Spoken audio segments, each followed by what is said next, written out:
You start questioning your own memory. You wonder if you're overreacting or maybe you're just imagining things. And before you know it, you're not sure what's real anymore. That's the effect of gaslighting, a form of manipulation that makes you doubt your own perception of reality. And today I'm going to break down exactly what gaslighting is and give you 4 signs to spot it quickly. Hi, I'm Madalena, and this is You Reclaimed. Around here, we talk about how to take our lives back from the lasting effects of childhood trauma, of anxiety, and of emotional dysregulation in general, so that we can finally live life on our terms. All right, let's get into it. The first thing to understand is that gaslighting is not just someone disagreeing with you or having a different opinion.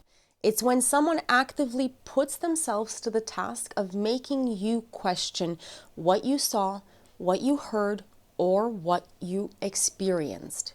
They might deny it happened even if you have proof, or they might insist that you're remembering it wrong, perhaps telling you that you're too sensitive, you're too emotional, or that you're misinterpreting things. The goal of gaslighting is to shake your confidence in your own perception so that you start to rely on the other person's version of events instead of your own, to make you trust their version of reality instead of the reality you're experiencing. As an example, let's look at a trauma bond. Say you're in a relationship where there are constant breakups and makeups. During the good phases, your partner tells you you're the love of their life and they talk about your future together. But when conflicts happen, they say things like, "I never promised you anything. I don't know why you'd think we're going to move in together." You know they made those declarations or statements. You can remember the exact conversations, but they keep insisting that it never happened. And over time, you start wondering if you're the one twisting things in your head instead of seeing that they're rewriting things to make you doubt your reality and to keep you tied to this toxic cycle. A big red flag that someone is gaslighting you is when you leave conversations feeling foggy or unsure about what exactly happened. You go into the conversation feeling clear and certain, but you come out of it doubting yourself, thinking, maybe I'm wrong, or maybe I misunderstood something. This confusion is not an accident. It's a sign that the other person is actively reframing the situation to make you doubt your own mind and therefore doubt yourself. For example, you bring up a hurtful comment a family member made at a holiday dinner.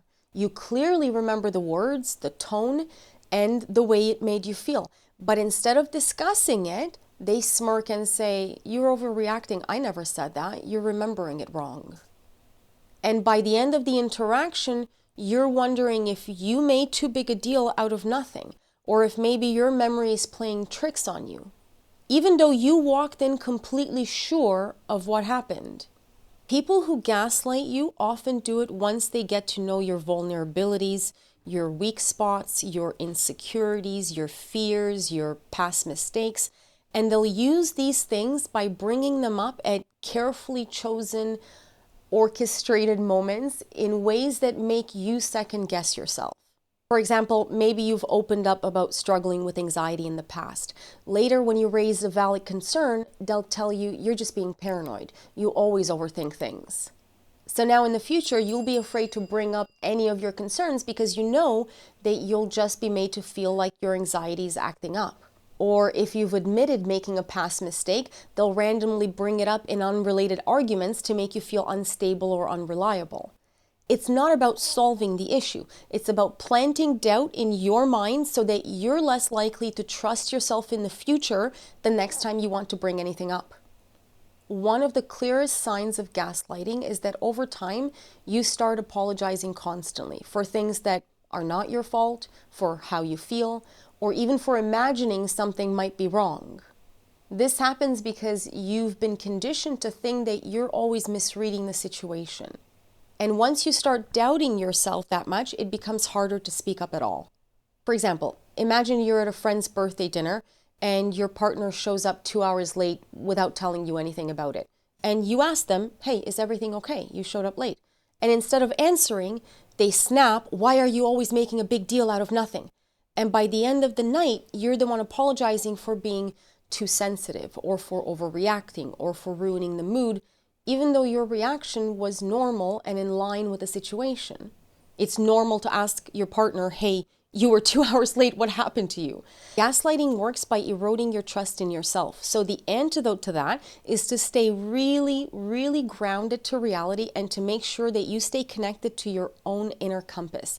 That means slowing down before reacting, giving yourself space to notice what you're feeling, and checking in with people you trust to get perspective, especially if you've been made to feel that you should doubt yourself.